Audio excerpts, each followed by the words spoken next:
And joining us right now, the Rothman Orthopedics guest line, a guy I've known for quite some time. I believe he was voted Sexiest Reporter of the Year 2019, if I'm not mistaken. Jordan Raanan from ESPN.com. What's up there, Jordan? What's going on? Hey, wait, you know what?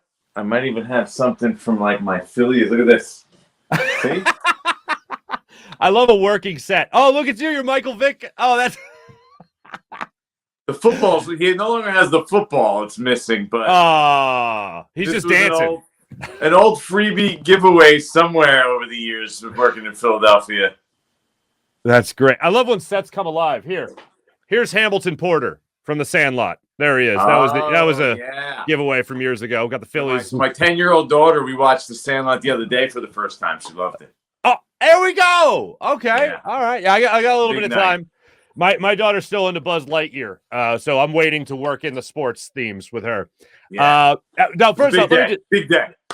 Let me thank you right out of the gate. I'm just a big idiot, and I'm like, oh, it's pandemic, nobody's really traveling all that much, and here you are. Of course, you were just in Tampa at the time we taped this. You were Tuesday morning. You were in Tampa just after the Giants, fortunately for Eagles fans, got their butts kicked by the Bucks. So thank you for coming on despite the travel day for you. You got it anytime, man. We made it work. It's tough life having to go to Tampa. I might have squeezed in around a golf while I was there. Oh, look at you. Maybe. Hey, I was reading your story, Jordan. Everyone should read your stuff. Jordan Raanan, one more time, ESPN.com, Giants beat reporter. A lot of Philly ties in your career that we'll get to a little bit later. But I was reading your story on ESPN.com about Jason Garrett being let go. And one of the things that jumped out to me was Joe Judge saying that this wasn't a snap decision. This is something that he had been thinking about for a long time, and there's never really a good time to do this in season. So with that being said, Jordan, why do you think now was the time to let him go? Yeah, it's interesting because they just came off the bye week last week. So you're like, wait, why wouldn't they do it in the bye? And now Joe Judge wouldn't get into this, but my understanding is that they had all their skill position players injured in the first half of the season. So this was like, he's got a terrible offensive line. We all know that. So, their line is really bad right now. I'm not sure any coordinator can really have success. And he said this. Jason Garrett said it this week. He even was like, hey, we're rebuilding our offensive line. We haven't invested the resources. So you could tell that this was kind of brewing. But then I think there was all right, let's give him one more shot. Saquon was back this week. Andrew Thomas, their left tackle, was back. Kenny Golladay was the healthiest he's been since week 4 for one game this season. Kadarius Toney was healthier. Let's give him an opportunity one time with some of these weapons that we tried to get together this offseason. And then they did that. And it was a defense against Tampa that's been struggling. They scored 10 points. And remember, their only touchdown came, they got the ball offensively at the 5-yard line. So it's not like they did 215 yards of total offense. And I think Joe Judge, after the game, made it very clear. It was pretty evident that he was PO'd with Jason Garrett, and he had reached his limit with Jason Garrett in this offense. And I went to sleep last night with one eye open because you knew that something had a good chance of going down. Yeah, and plus you're probably at a 7:00 tea time somewhere, right? No, that was the day before. I'm sorry. Mixing updates here. When it comes to what the new defensive or offensive coordinator has to do, Freddie Kitchens taking over those responsibilities. Aside from everyone just waving a magic wand, making everybody healthy on the Giants, what does he have to do come this weekend against the Eagles? They got to find a way to scheme the ball to some of these playmakers, man. I mean, you pay Kenny Golladay $40 million guaranteed, and the dude has 4 targets in the last 2 games. It's scheme some stuff up to get the ball to Kenny Golladay. Even if it means getting him one-on-one and throwing the ball up and letting him win. That's what Kenny Golladay does. That was the whole thing of signing him. Get Kadarius Toney the ball in space. Get Saquon the ball in space. That's what he does. He doesn't go and pound the ball into the line of scrimmage and get you those, tough, dirty yards that he talks about. Yeah, he needs to do that better and sometimes, but that's not, this what you want to do with Saquon Barkley. So they need to find a way to get these playmakers the ball and really work around the offensive line, which is a tough thing because if they get into any spot in games, and you saw it, if you stuck around, on Monday night, which was a tough ask. Oh yeah. But into the fourth quarter, if you stuck around, the second the Giants have to go and just they're passing, it's over. Like they can't hold up offensively, their offensive line. It's really at that point right now. I mean, you could exploit 2, 3, 4 different spots on that line if you want. So if you know that you have to pass rush, pass protect, they're in big trouble. So they have to work around that line. You see them moving Daniel Jones out of the pocket, rolling him out, getting him on the move, using his legs, doing anything where they can basically disguise that offensive line is what going to be the job. It's not just Freddie Kitchens, which is why I'm not really sure what we're going to see. Freddie Kitchens is probably going to be the play caller, but they're not appointing, okay, you are the offensive coordinator by name. They're going to let, I think, the quarterbacks coach, who's an experienced guy, Jerry Shaplinski, their wide receivers coach, Tyke Tolbert, their offensive line coach, Rob Sell, they're all going to contribute to creating the game plan as like a group offensive coordinator. And I believe the plan is going to be, we don't really know, being a little shady about this, that then Freddie Kitchens will be on game day the guy calling the plays. Okay. I was going to say that's a lot of, no pun intended, that's a lot of cooks in the kitchen. Cooks right in there. The kitchen for Freddie. Yeah. Thank you. I haven't changed, Jordan. I haven't changed. So from an Eagles perspective then, I mean, I have the Eagles winning this game regardless of offensive coordinator or offensive coordinator by committee, but how worried should Eagles fans be about this might be exactly what the Giants need to get them going? Is it all about the coaching staff right now, or is it more about the talent? Let me just say this. When I was in Philadelphia, Andy Reid was there, right? And Andy Reid used to have a saying, and he used to say it all the time. The stoic Andy would sit there and say, it's never as bad as it looks. It's never as good as it looks. Never as bad as it looks, or never as good as it looks, right? And so you have to remember that. The Giants had won 2 out of 3 coming into the game on Monday night. Now, they played terrible. They were terrible. That was an awful game. You saw all their warts. But remember, they're playing the Bucs. That Bucs team is really good. Mm-hmm. They have Tom Brady. He wasn't going to lose a 3rd straight start. It was Monday night on the road in Tampa Bay. Tampa had lost 2 straight. Giants were 11.5-point underdogs for a reason. They're not 11.5 underdogs against the Eagles. The Eagles are playing better, for sure. But talent-wise, it's a more level matchup, right?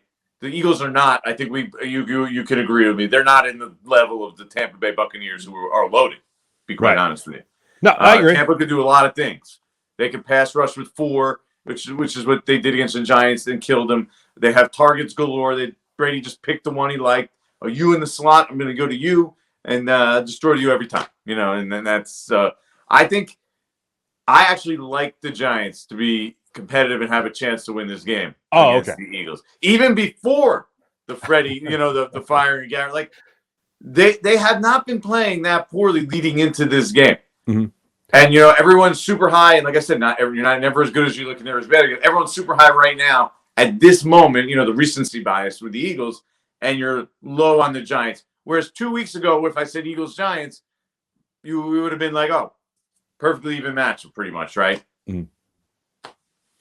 Pretty much. Yeah, pretty much. The only thing is with the Eagles right now, their run game, I mean, Jordan, I've never seen anything like this. I mean, I got to go back to like Ricky Waters being here in Philadelphia, like in terms of the run game being as good as it is right now. The Giants stopping the run that the Eagles have been able to put out there with Jalen Hurts and Miles Sanders, Jordan Howard is most likely going to miss this week, obviously. But the Eagles running attack has been incredible this year so far, really over the last 4 games in particular. What do the Giants have to stop that?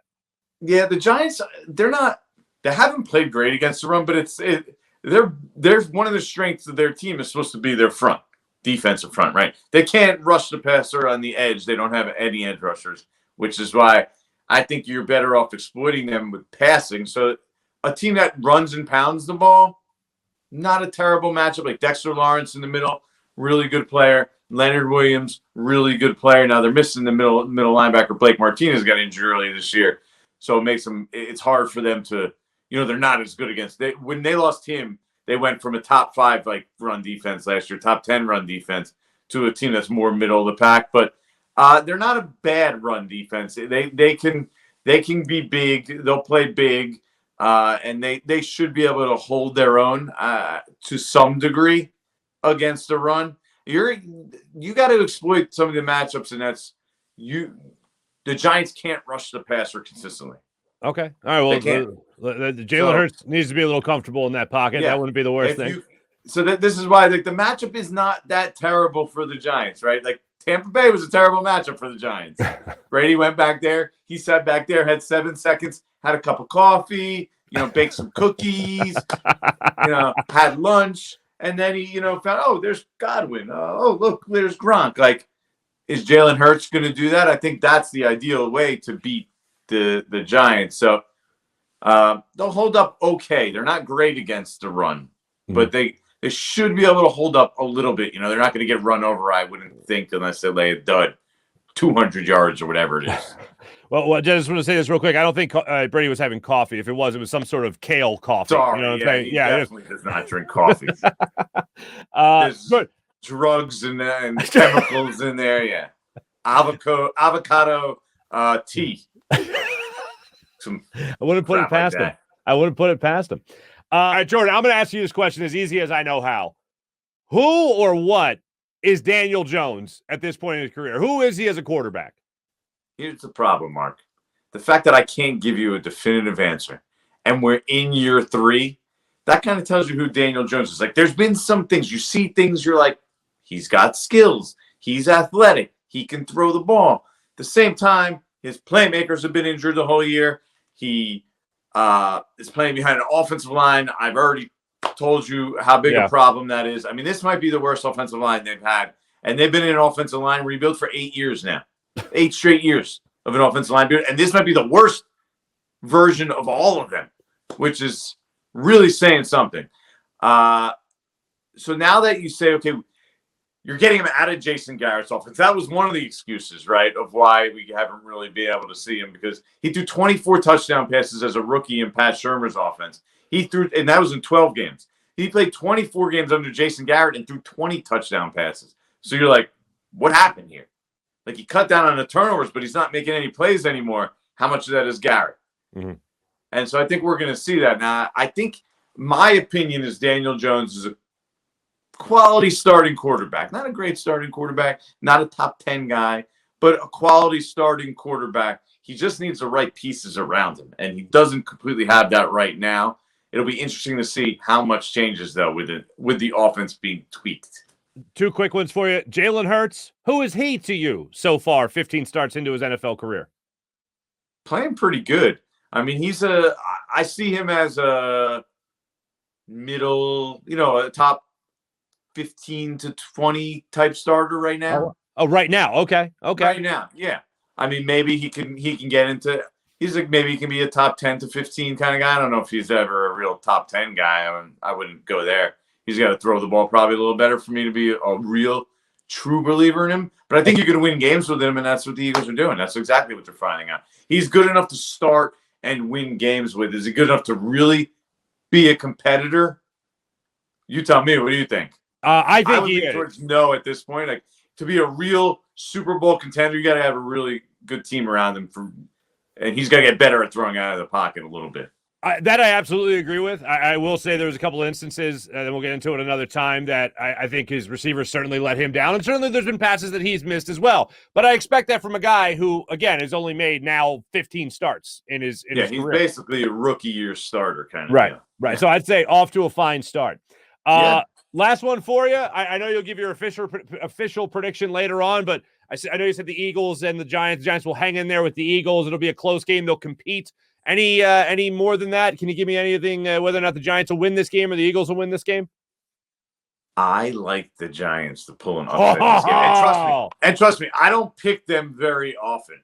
I think I've been on record maybe twice this year picking the Giants to actually win. And one was actually, it wasn't even in New Orleans. I picked them to cover in New Orleans. They won in New Orleans. But So I'm really very rarely high on the Giants.